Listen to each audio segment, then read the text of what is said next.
Salutations everyone, welcome to What Matter, the show where nothing's made up and the points do matter, so let's get right on to it.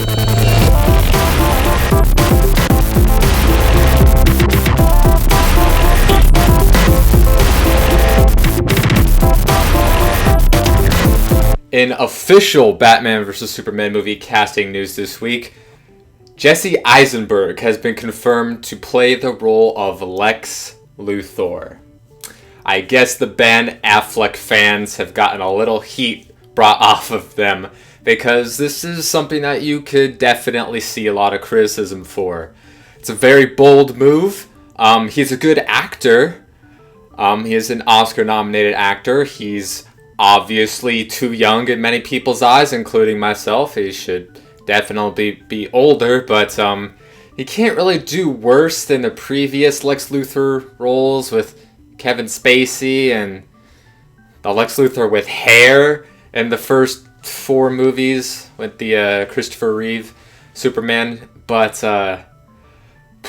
bold move. Let's see if it pays off for him. Also, Jeremy Irons has been cast as the new Alfred for the Batman vs. Superman movie. So, more casting news the better, as long as they're not rumors. Rupert Sanders, the director of Snow White and the Huntsman film, is now being attached to the Ghost in the Shell movie, the long gestating film which Steven Spielberg has been trying to get off the ground for at least 10 years, I'd say. And he has a producer, Avi Rod, attached to the project, who did the Sam Raimi Spider-Man and Ghost Rider and Tekken, so not a very good resume for that producer. And as far as Rupert Sanders goes, I mean, Snow White and the Huntsman was okay. I don't know what else he has done. But when it comes to a project that is so big, so important, especially to me, it is one of my favorite films of all time. And I have a poster of it right over there. And my top anime of all time. I'm a huge Ghost in the Shell fan. And if they don't do this right, I'm going to be super pissed. Steven Spielberg, I know he's been a huge fan of the movie. I think there's even a blurb of him on the DVD box cover art, at least the original VHS cover art, when the film did come to America. But outside of him, the people attached to it's not getting my hopes up. And it's going to be live action, 3D live action. And I just hope the news gets better. PlayStation Plus subscribers will expect another new set of games here coming up in February, including Outlast for the PlayStation 4, and for the PlayStation 3, we have Payday 2, Remember Me, and Metro Last Light. Once again, an awesome lineup of games. I'm definitely going to be downloading a couple of those, as well as some Vita games, Street Fighter X Tekken, and Mod Nations Racers. So PlayStation Plus, does it again. Another fantastic lineup for their PlayStation Plus subscriber, and a new PlayStation 4 game as well. So Microsoft, you better be paying attention because they're kicking your ass in this one. In news of what Microsoft has done, they have acquired the Gears of War franchise. They have absorbed it like they have many other titles, and this was one very important to them. It was one of the flagship early franchises of the Xbox 360. So it's nice to see this will be kept in the Xbox family, and with them purchasing the property, it definitely sets it up for more games, which is what everyone can enjoy. More games for Gears of War. I'm a big fan of the franchise. I enjoyed all of the installments so far. We probably won't be able to expect a new Gears of War game for at least 2.5 years, according to a recent leak, which I will get to later. But that seems to be about right when it comes to just acquiring a property and working on a new relaunch of a franchise, as well as being on a new console. As far as Microsoft's Games for Gold promotion goes, they're coming out with 2 new free games for Xbox Live Gold subscription members. It'll be Dead Island starting today, and halfway through the month that will switch over to Toy Soldiers Cold War. Bit of a step up. I'll download Dead Island, but still just 2 titles. It's not going to keep you up with PlayStation Plus there, Microsoft. You got to at least give 2 full release titles in an arcade game a month to, somewhat keep up. Vince Zampella announced on Twitter that Titanfall is indeed getting a beta. After the alpha, he did hint at a beta, but me and many others weren't getting their hopes up because when it comes to betas on consoles, especially very highly anticipated ones, that almost never happens, and for good reason. But Titanfall is getting a beta on the PC and the Xbox One. A lot of the alpha people supposedly were handed out to Xbox One Battlefield 4 players, which I guess kind of makes sense. They wouldn't want to do it to Call of Duty players because Zampella did work for Call of Duty. He was part of the original Infinity Ward team, and a lot of people really hyped for this game. I don't have my hopes up for it. I do hope it's good, but it still hasn't sold me on whether or not I'm going to buy it yet. If I do get into the beta, which hopefully I do, I think I can easily say I'm part of the top 5% of Battlefield 4 players, at least on the Xbox One. And, hopefully I can get in, and then I'll tell you guys about it and, get a better feel for the game and if I and many of you would want to buy it. Captain America 3 is going to happen. They are now working on a script for a third standalone Captain America film after very, very good test screenings of Winter Soldier, which bodes well for Winter Soldier. I mean, it looks like it's going to be really good, and if their test screenings are that great that they're going to go ahead and go off to the third movie before the movie even opens, that's a good sign. And more Captain America movies, more Marvel movies, I mean, that's good. Even though they aren't the greatest films in the world, I mean, I haven't seen Winter Soldier yet, but Marvel films in general aren't the greatest in the world, they're still pretty good. They'll get the thumbs up pretty much all of the time. Because of how they're handled with this new Marvel movie franchise. And Thor is getting another film as well after the success of Dark World. So it's good to see that these characters are still catching on with audiences after the Avengers, and that their stories are being handled progressively better. I mean, I thought Thor Dark World was better than the first one. I thought Avengers was pretty good. I'm pretty sure Winter Soldier is going to be even better than the first Captain America, which was pretty decent. And hopefully, more to come. The more the merrier when it comes to these awesome franchises, which, everyone loves.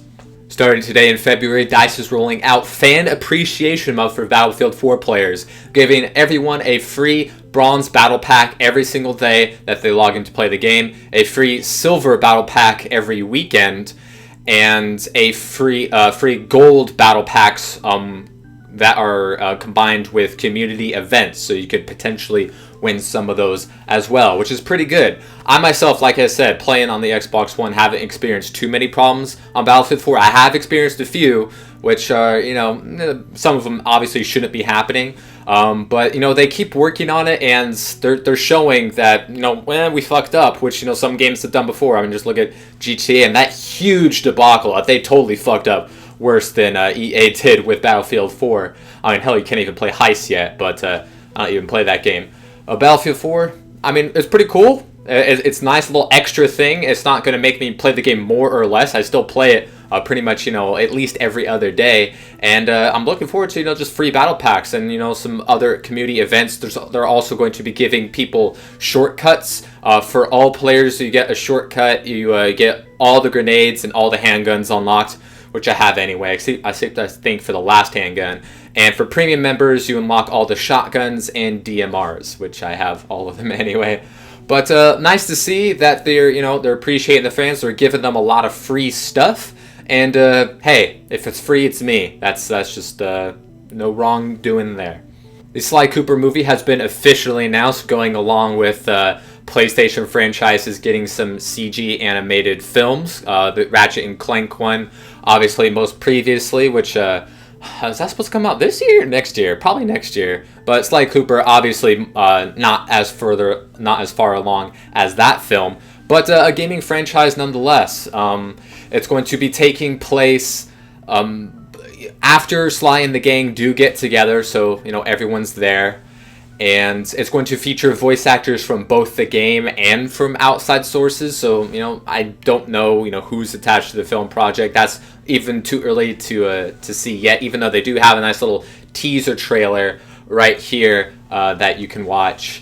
It looks pretty good. Obviously, along with Ratchet and Clank, it's a very kid-friendly franchise, which they can easily adapt to the big screen. Make it CG, make it fun for the whole family. It's a lower tier, video game franchise, but the more successes they have, I think, the better chance bigger franchises have at making the silver screen as well. So, good on them.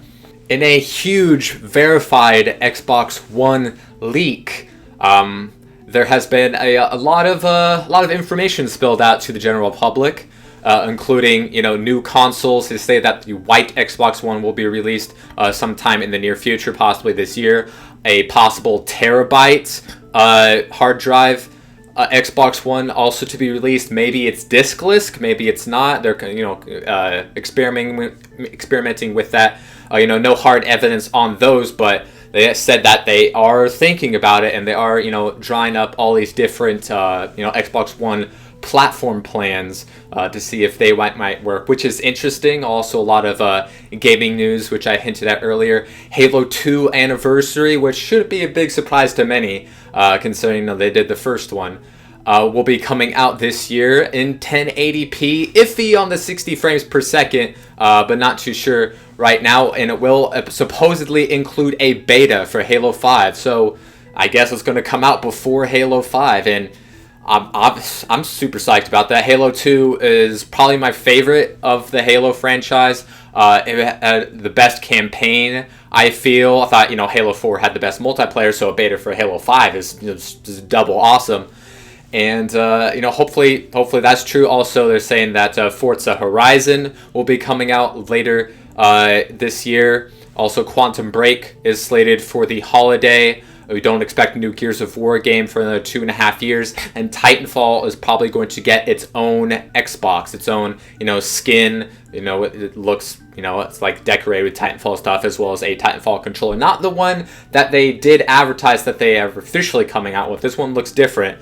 But, I wouldn't be surprised if Titanfall, being a big release as it is, that is probably going to, get a few more Xbox Ones off of the shelf just to play this game. Would not be surprised if that was the truth, as well as many of these other rumors. They sound pretty legit. None of them are too far-fetched. They don't, suppose and hypothesize too much. And this is a quote-unquote verified source. So, a lot of stuff to, just get excited about. I'll leave all of the links, of course, in the description for you guys to check out all that stuff yourself. And in the final bit of Nintendo news, Super Smash Brothers for the Wii U has announced a new character. Lucario will be returning to the Super Smash Brothers lineup, who made his first appearance in Brawl, very similar to Mewtwo from Melee. And I'm pretty stoked about that. I liked Lucario. I don't think he was as good as Mewtwo was in Melee, but, obviously they can make some tweaks to it and make him, more so like Mewtwo, or maybe even better. I'm not sure, but I liked him as a character. I thought he was really cool,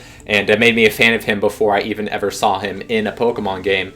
And so yeah, more Smash Bros. News, the better. I like to see this lineup get as big as possible when I get it. Meta Knight still not confirmed. But, hopefully soon. I know he was banned competitively in Brawl, but don't even get me started on that. Anyways, thank you guys for watching What Mattered. As I said before, all the links will be in the description below on any of the stories that I mentioned. Be sure to leave a like, dislike, and or a comment pertaining to any of the stories that I talked about today. And I will see you guys next time.